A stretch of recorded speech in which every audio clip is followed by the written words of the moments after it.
So ito na mga kababayan, speaking of Bato de la Rosa, si Bato de la Rosa ay meron na pong warrant of arrest galing sa International Criminal Court. Ayan, ito na. So ito na mga kababayan. Matapos ang ilang araw na pananahimik, nagparamdam na kahapon si Senador Ronald Bato de la Rosa. Sa panayam ng media sa kanya, sinabi nito na hindi siya nagtatago at nasa Pilipinas pa rin siya. Paliwanag ng senador, naging abala siya sa pangangampanya sa malayong lugar. Sinadya rin umano niyang patayin ang kanyang cellphone para makatutok sa pag-aasikaso ng ano daw, ang palusot ng senador ay abala daw siya sa pagpangangampanya sa ibang lugar. May tanong ko lang, saang lugar yon? Saang lugar ka nangangampanya ba to? Sa tuktok ng Mount Malindang? Ma'am Aurea Viloria, maraming salamat ma'am sa yung Singapore dollar super sticker. Thank you so much po. Saan ka Senador Bato? Saan ka nangangampanya? Kasi ang sabi mo dito, abala ka at sinadya niyang patayin ang cellphone.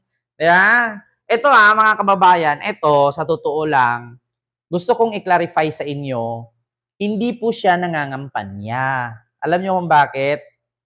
Kung napansin ninyo, pumunta si Sara, si Digong sa Hong Kong. Kasama ang iilan sa mga kandidato ni Duterte sa pagkasenador. Ngunit sapagkat bagamat di umano, wala si Bato. So, napaka-imposible naman, napaka-importante ng pagpunta sa Hong Kong para magpakilala ka doon sa mga OFW kasi once in a blue moon lang. Alam mo, Bato, hindi magandang palusot yan eh. Yung nangampanya ka sa malalayong lugar, samantalang yung mga OFW sa Hong Kong. So sa madaling salita, hindi pala mahalaga ang mga OFW sa Hong Kong. Kasi ang Hong Kong, once in a blue moon ka lang makapunta dyan. Pero yung lugar sa Pilipinas, kahit bukas agad, nakakalipad ka, wala namang ticket-ticket dyan, wala namang ano dyan, gamit-gamit eroplano kasi may sarili naman kayong makinarya. Yeah. Kaya nakakapagtaka lang. Yeah. Wala daw siya sa Hong Kong. Wala sa Hong Kong, busy, nangangampanya sa mga malalayong lugar. Saan po ba kayo nakakita na nangangampanya si Bato hindi pinupo sa Facebook? Di ba? Bato, tigil-tigilan mo ako. Alam mo na merong warrant si Digong. Ito mga kababayan, gusto kong klaruhin sa inyo.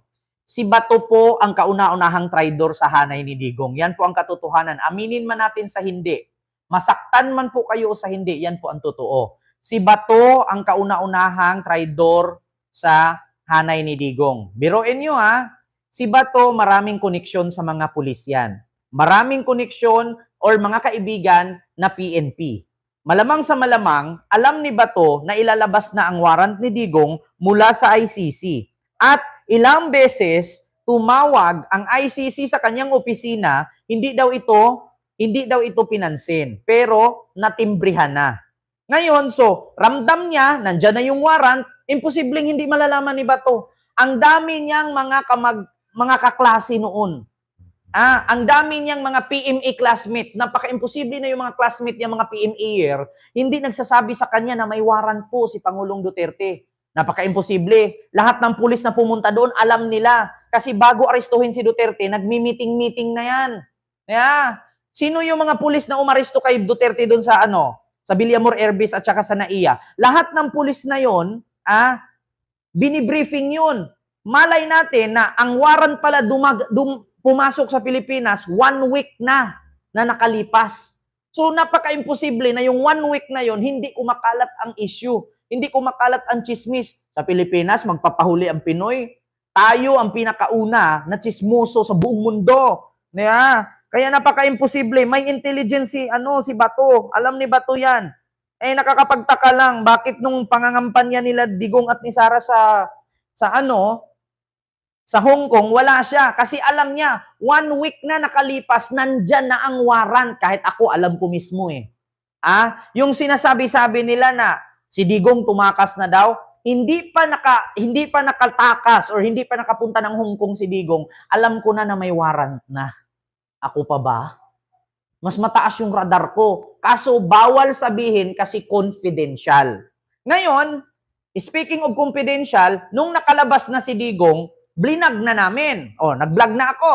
Ngayon, ang sabi ng mga DDS, fake news daw, hindi daw totoo. Pinakalat ni Roque, meron daw warrant pero galing kay General Torre sa CIDG. So ngayon, pagdating, oo nga naman, tama naman, nandun kay General Torre kasi si General Torre ang huhuli. Ngayon, minamind conditioning namin ang mga DDS na bobo tanga-tanga na, o sige, sabi pa ng mga DDS, sabi pa ng mga vlogger ni Duterte, tignan nyo, si J. Ruiz mismo nagpakalat ng fake news. Tignan nyo, si Claire Castro mismo nagpakalat ng fake news. Di ngayon, hindi sila naniniwala kasi fake news daw. Wala daw warrant. Pagbaba ni Digong, teklo. Di ba? Ang tanong ngayon, bakit wala si Bato? Kasi matagal nang alam ni Bato na may warrant si Digong. Umiwas lang, umiskapo. Umiskapo si Mr. Clean. Nung umiskapo si Mr. Clean, takot kasi siya na masali. Kasi siya, mayroon na din siyang warrant. Yung sinabi ni Senador Antonio Trillanes, the fourth na tumatakbong mayor ngayon ng Caloocan, kung gusto nyo ng pagbabago, iboto nyo si Senador Antonio Trillanes. Nakita nyo naman, si Senador Antonio Trillanes, hanggat may kasalanan ka, hanggat nasa mali ka, hindi kayo tutulirit niyan. Tignan nyo, ilang taon tiniis ni Senador Trillanes yan. Ang paglaban niya, laban sa mga Duterte. Ngayon, kulong na si Duterte. Dinala na sa Netherlands. Kung gusto nyo ng mayor na ganyan, matapang, walang kinakatakutan, kahit malalaking manok, malalaking kalabaw, mga dragon, hindi inaatrasan. Kaya kung gusto yung pagbabago sa Caloocan, nandyan si Senador Antonio Trillanes IV, na born and raised ang Caloocan, hindi bumili ng bahay, at hindi taga Quezon City, na tumatakbong mayor ng Caloocan. Higit sa lahat, hindi rapist at hindi addict. Kung gusto nyo pagbabago sa mga taga-Caloocan, iboto nyo si Senador Antonio Trillanes. Palitan nyo na yung Malapitan apelido, pero ang hirap hagilapin. Kamiyembro ni Digong yan. Si Malapitan, DDS yan. Palitan nyo na yan. Back to the topic tayo kay Bato. Actually, si Bato, yung paglabas ng warrant ni Digong, meron na ding warrant si Bato. Ito, pakinggan nyo ha. May ICC warrant of arrest na rin si Bato. Diba? Binalita ng UNTV yan ha. So ito na. Continue. Ilang araw na pananahimik nagparamdam na kahapon sa Senador Ronald Bato de la Rosa sa panayam ng media sa kanya. Sinabi nito na hindi siya nagtatago at nasa Pilipinas pa rin siya. Maliwanag ng senador, naging abala siya sa pangangampanya sa malayong lugar. Sinadya rin umano niyang patayin ang kanyang cellphone para makatutok sa pag-aasikaso ng kanilang petisyon sa Korte Suprema. Ano daw, pinatay ang cellphone para makatutok? Keme, wag ganyan. Wag ganyan. Tragis na yan. Sinadyang pinatay? Paano mo kontakin yung driver mo kung saan ka napadpad? Kung sinadya mong pinatay? Continue. Ito ng isa sa mga hiling nila na Temporary Restraining Order o TRO sa pagsisilbi ng warrant of arrest mula sa International Criminal Court o ICC laban sa kanya at sa dating Pangulo. Kasama dapat si Senador de la Rosa sa grupo ni Duterte na nagtungo ng Hong Kong para sa isang pagtitipon ng PDP laban. Madaling araw yung flight ko dapat. Ayan, palusot na si Bato. Bakit nga ba hindi kasama si Bato sa pangangampanya nila sa Hong Kong? Mga OFW sa Hong Kong na DDS, huwag nyo nang iboto, hindi pala kayo mahalaga sa kanya eh. So ito ang palusot ni Bato. Friday, madaling araw yung flight ko. Dapat hindi ko itinuloy dahil nakatanggap ako ng info na yon na may warrant na kami. Ang info ko nga is 2 na kami ni President Duterte may warrant. So ibig sabihin nga, alam na niya na may warrant. Alam na niya na may warrant. Kaya instead na tumuloy siya, hindi siya tumuloy. Ngayon, kasi natakot siya. So, ibig sabihin, iniwan niya sa ere si Digong. Sabi ko nga sa inyo, si Bato ang pinakaunang traidor sa hanay ni Digong. Tignan nyo, hinayaan niya si Digong. Anong pangako niya sa inyo? Mga DDS, na mga bobo, tanga-tanga, uto-uto, inutil, lampas lupa, pangit ang lahi. Mga mahihirap. Anong pangako ni Bato sa inyo? Tutulungan niya ang ICC na arestuhin si Digong. Ang tanong, alam pala niya na siya at si Digong may warrant, ang nangyari, hindi tumuloy sa Hong Kong. Hindi sumama. Para pag-uwi, si Digong lang maaresto siya, hindi. Ang tanong ngayon, kung tama ang pinaglalaban ni Bato, bakit nawala siya ngayon? Diba, mga kababayan, tanong ko lang sa inyo, nasaan si Bato? Yung puro ngak-ngak sa media.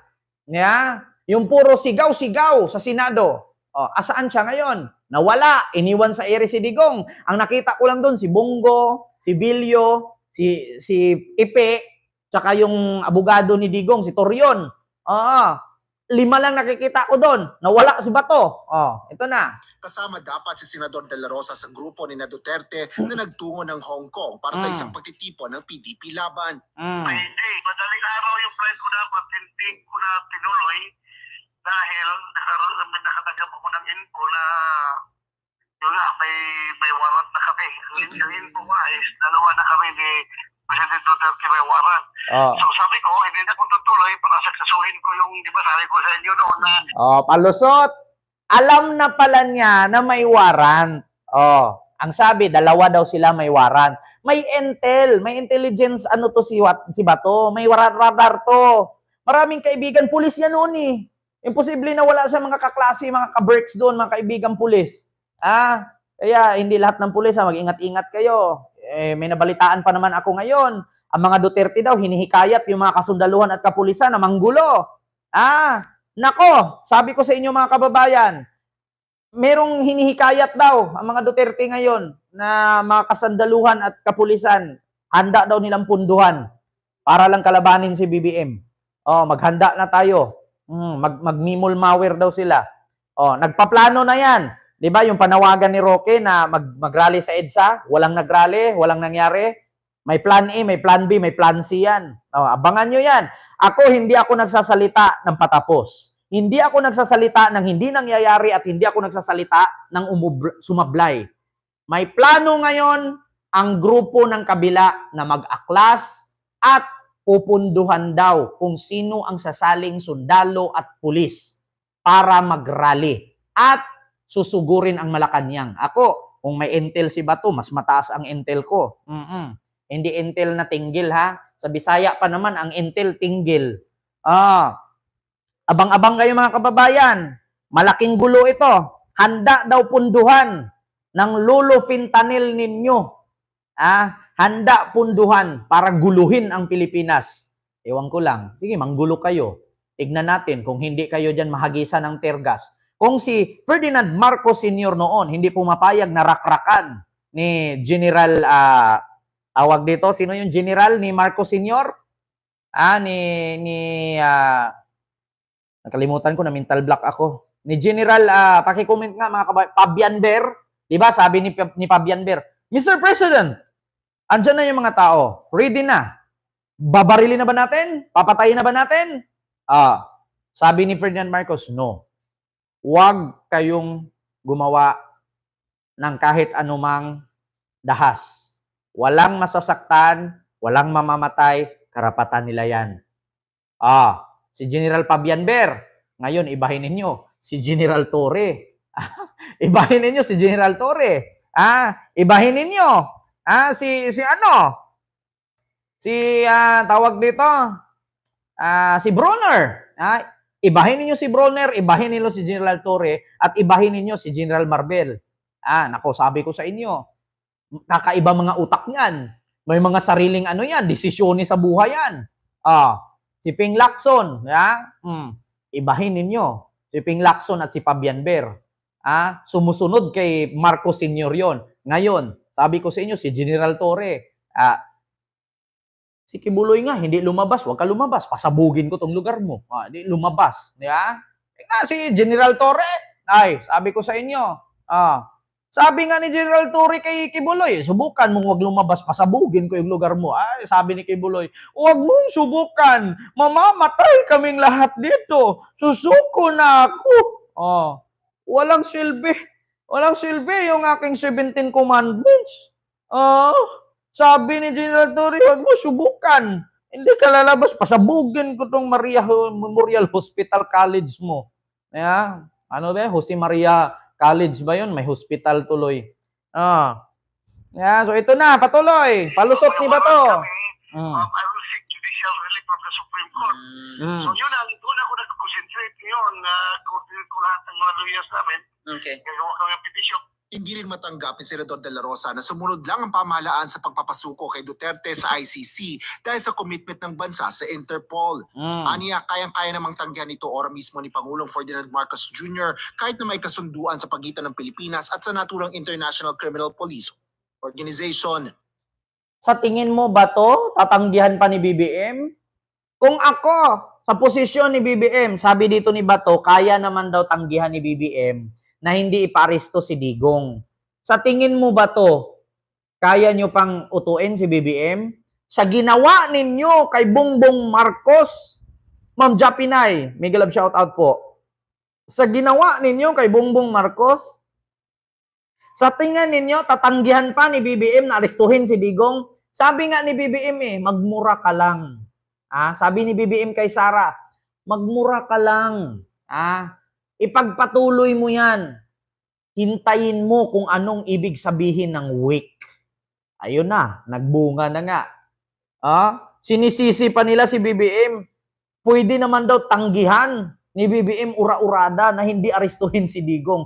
Sa ginawa ni Digong nakadarali, meron tayong presidenteng bangag noon, bangag na yon, putang inang yan. Sa tingin nyo, tatanggihan ni BBM na arestuhin? Sabi ni BBM, actually, noon pa man si BBM, na tumatakbong presidente, sabi niya sa vlog niya, hindi ko gagayahin kung anong ginawa ni Digong na pinagmumura ang mga diplomat. Hindi ko gagayahin yung ginawa ni Digong na pinagmumura ang Santo Papa, pinagmumura ang Diyos, pinagmumura si Barack Obama at pinapalayas ang lahat ng mga diplomat sa Malacanang. Sabi ni BBM, meron tayong tinatawag na diplomatic way. Kausapin natin ng ayos, makipagkaibigan, profesional na makipagharap. Kung ayaw mo sa tao, pwede mong paalisin. Baka nakalimutan nyo kung paano pagmumurahin ni Digong yung mga diplomat. Paano niya murahin ang Santo Papa? Paano niya murahin ang Panginoon? Paano niya pagmumurahin ang ICC?